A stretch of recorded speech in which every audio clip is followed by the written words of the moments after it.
เบิ่งสีมือน้องบัวพาเพิ่นก็หากินเก่งอยู่มาแล้วน้องบัวพาโคตร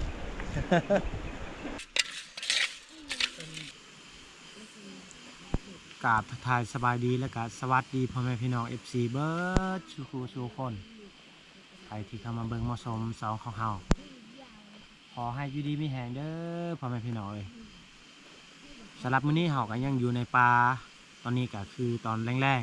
ๆประมาณ5 โมงปลายแล้วทุกคนเองเพราะว่ามื้ออื่นคอยกลับบ้านเนาะยังหาอยู่หากินในป่านี่แหละทุกคนเองนี่เมื่อคืนนี่ก็นอนอยู่นี่คือเก่าก็มีหลายคนแล้วที่เมื่อบางตอนเที่ยงเขาเมื่อตอน2 โมงเนาะก็ยังอีกพวกเฮาประมาณ10 ปลายกว่าคนเนาะประมาณ11 คนเนาะเน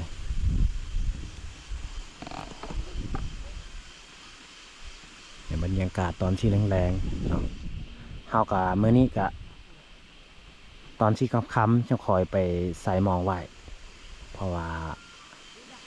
ลายเทือแล้วใส่ตอน5 โมงเพราะว่าใบใหม่มันถึกลายเนาะ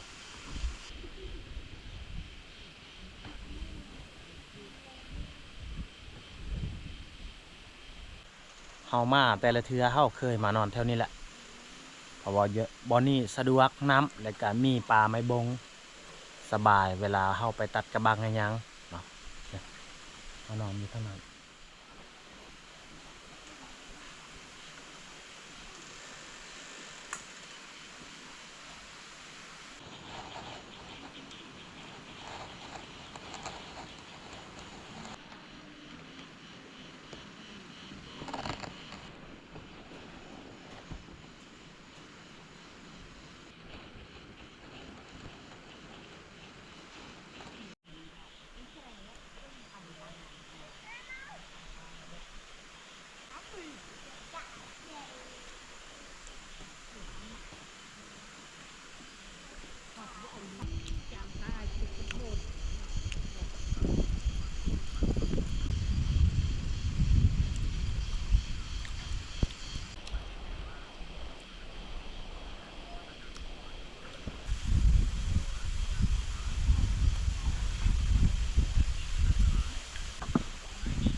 ตอนนี้พอดีมืด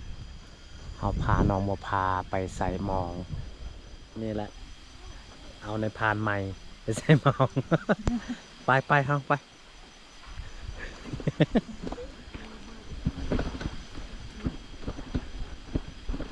ลองเบิ่งตอนสาวมืออื่นสีมือเมีย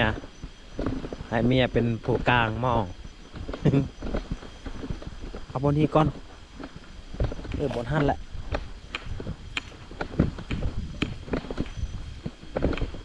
เสียให้น้องบัวพาเพิ่นลงกลางใส่เพราะว่าเฮาใส่ประมาณ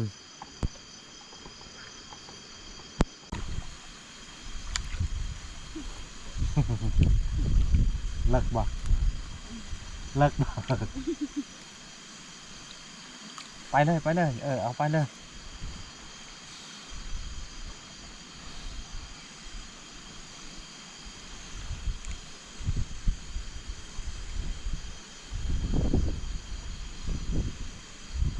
อยู่หันแหละนั่นแหละปะเลยมานี่เลย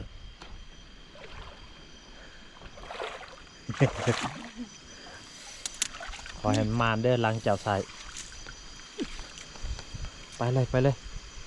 ปต่ออีกยังประมาณ4-5 ลังเอาหมองไปเลย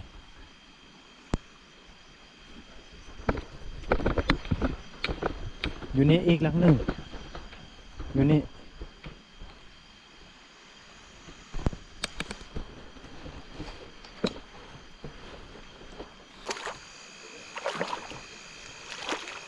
มัดอยู่คอนไม้ตัวนั่นแหละ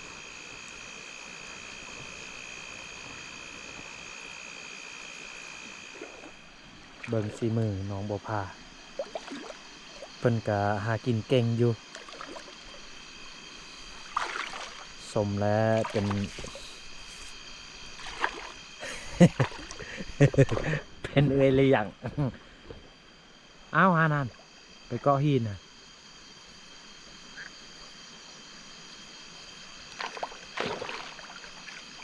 อยู่ฮันแหละ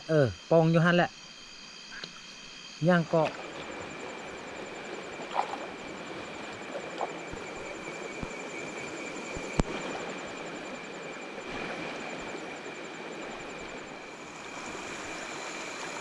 ก็ดีแหละน้องบัวพาเราใส่มอง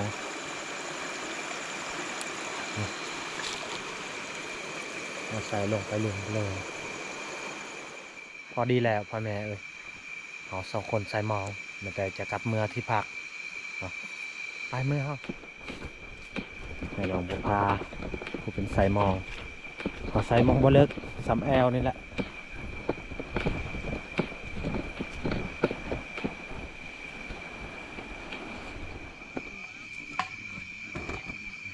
บ่าวตอมเราอยู่ไหนมาละ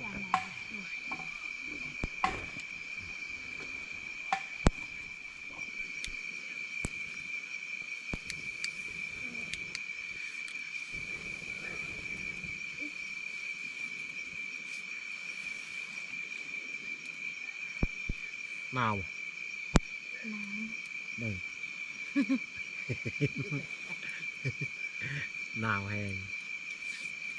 เอาบ่ไว้เอาลงเมื่อวานมื้อซื่อนี่แหละมื้อนี้อัน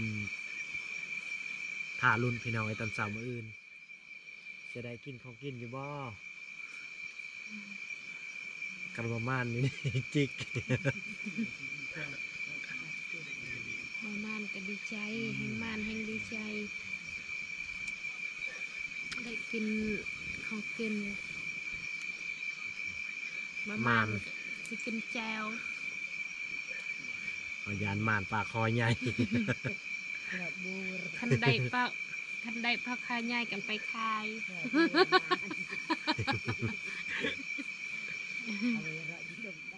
ทิ้งไฟอุ่นๆรถคนลงน้ำเอาพ่อแม่พี่น้องช่วงนี้ก็สิเขาวันนอนนี่แหละเพราะว่าเขาใส่มองแล้วเกียมนอนมาเจอกันใหม่ตอนเช้ามื้ออื่นสิเกียมไปยามเบิ่งชีมือเมียเราไปใส่มองนะ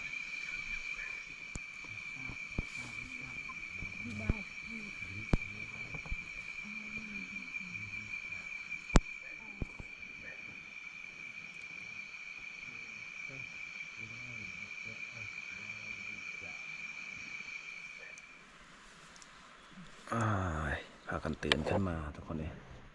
พอดีแจ้งประมาณ5 โมงปลายแล้วเสียออกไปนอกกันไปลุกดังไผ่เบิ่ง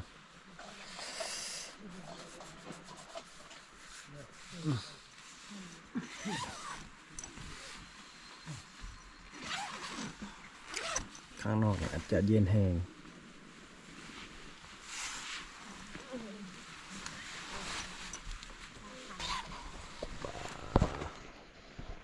พื้นเฮามอดซุ่มที่ไผ่พื้น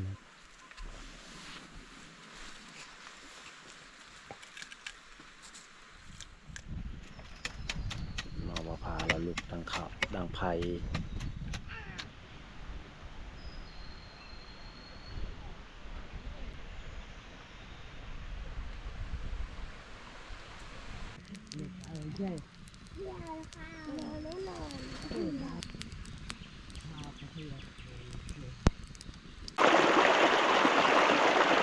สบายดี สบายดี สบายดีพ่อแม่พี่น้องเอ้ยสบายดีตอนเช้ามื้อใหม่น้องบ่พาเพิ่นพาไปยามมองกะมานอยู่บ่จะใส่มอง ขบฮูคือกัน ลองเบิ่งสีมือน้องบ่พานี่อยู่นี่แหละมองสันออกอันนั้นใบใหม่เลยเด้อสันเลยประมาณ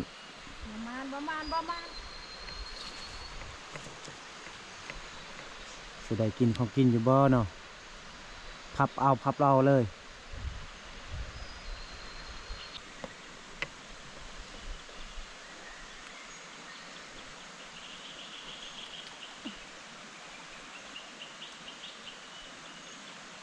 บ่เห็นพอโตพี่น้องเอ้ย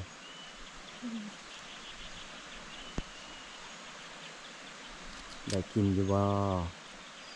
บ่ได้แล้วกิน นั่งสีมืดๆอยู่ลังตัวนี้อาจจะสิบ่ถึกนี่แหละบ่เห็นพอโต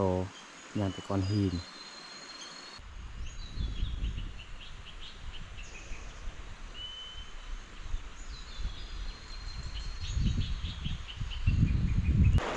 เราใส่เมื่อคืนนี่มีจักล่าง4ล่างเอาโอ้บ่ได้กินอาหารแล้วตอนเช้ามื้อนี้เอาแห้ง เอากับข้าวห่ม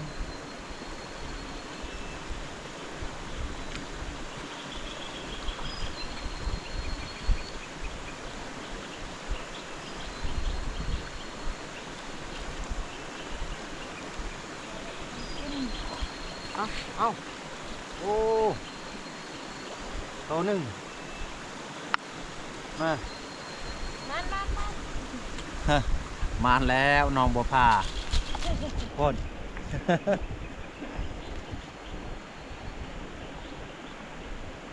ไปคำแจว มานป่าแล้วก็มานหินอีก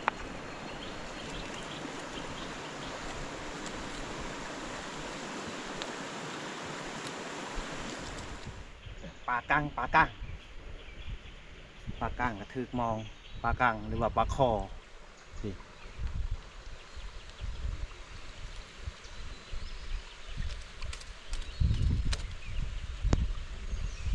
เออ โตเดียวนี่แหละพอดีกิน4 ลัง 3 โต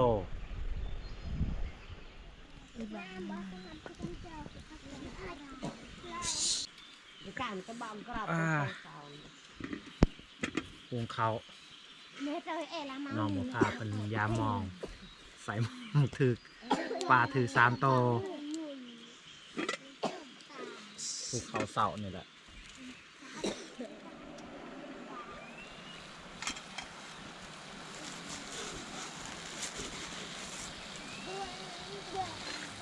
เอาจากจอก 3 3บ่พุ่งไวกับตอนเที่ยงบ่ เอาแล้ว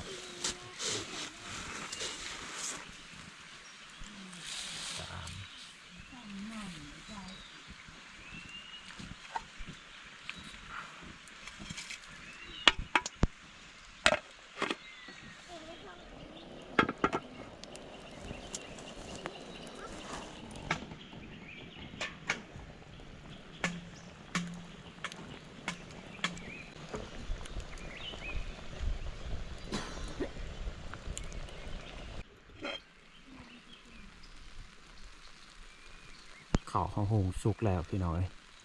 มีแต่เกียมเห็ดอาหารบัดนี้ป่องเนาะ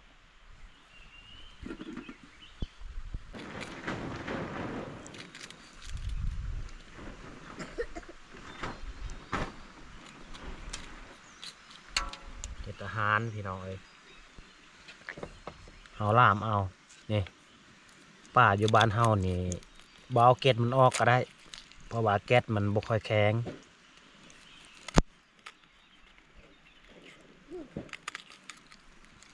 กินง่าย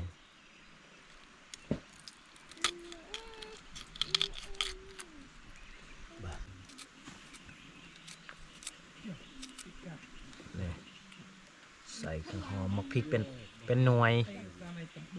นี่ก็เครื่องหอม โอ้ยเหลือบอกฝืนฝืนได้ เอาล่ามาใส่เลยเครื่องหอมตามอยู่ป่าอยู่ดงนี่แหละ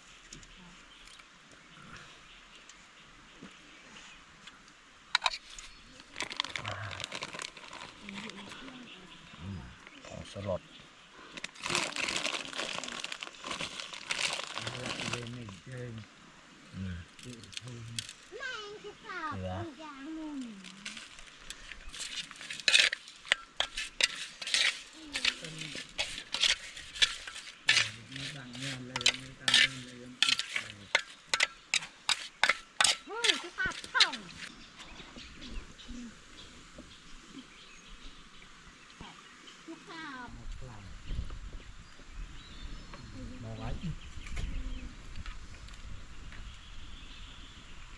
ความมองกินงานค่ะไหลอยากเจ้าก็แหวนเลย หลายเถือเอากินต้มเอาลองกินลามเบึงแบบสมัยปูญากินนี่พี่น้องเบิ่งพอดีเต็มกระบังนะ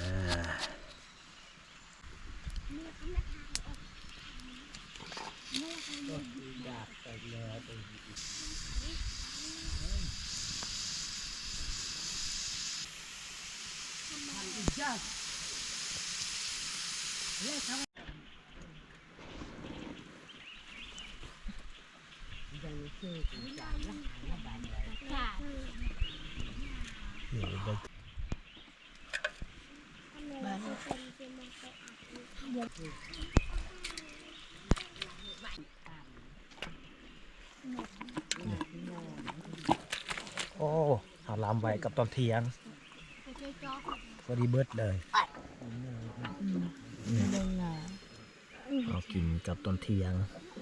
เอาไว้กับตอนเที่ยงกินบ่เบิดมาพ่อแม่พี่น้องกินข้าวน้ำกันกินลามปลา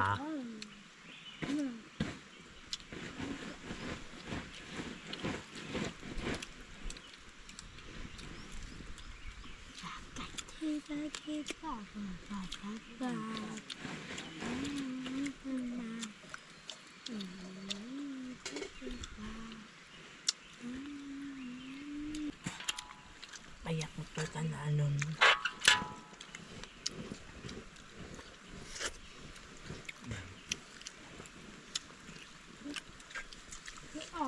แล้วเป็นเขาจ่า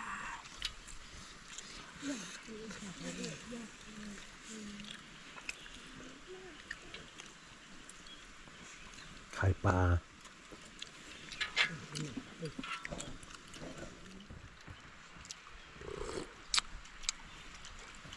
ตอนนี้หลังจากกินข้าวแล้วเราก็สิกะเกียมกลับบ้านสิกู้ที่พักเนาะ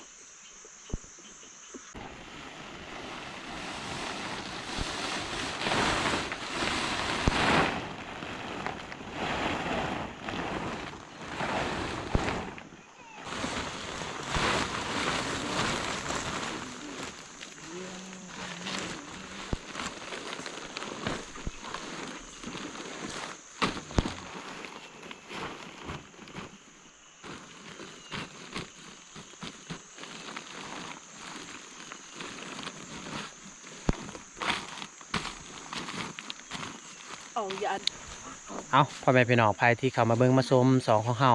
แต่ต้นจนจบแล้วก็ขอให้อยู่ดีไม่แห้งให้สุขภาพแข็งแรงเบิดสุขสู่คนปรารถนาสิ่งใดก็ขอให้ได้สิ่งนั้นอย่าเจ็บอย่าจนพี่น้องเอ้ยถ้ามักคลิปนี้ก็อย่าลืมฝากกดไลค์ถึกใจอย่าลืมฝากกดแชร์เพื่อเป็นกำลังใจให้บ่าวเปลือกเฮ็ดคลิปต่อไปขอขอบใจ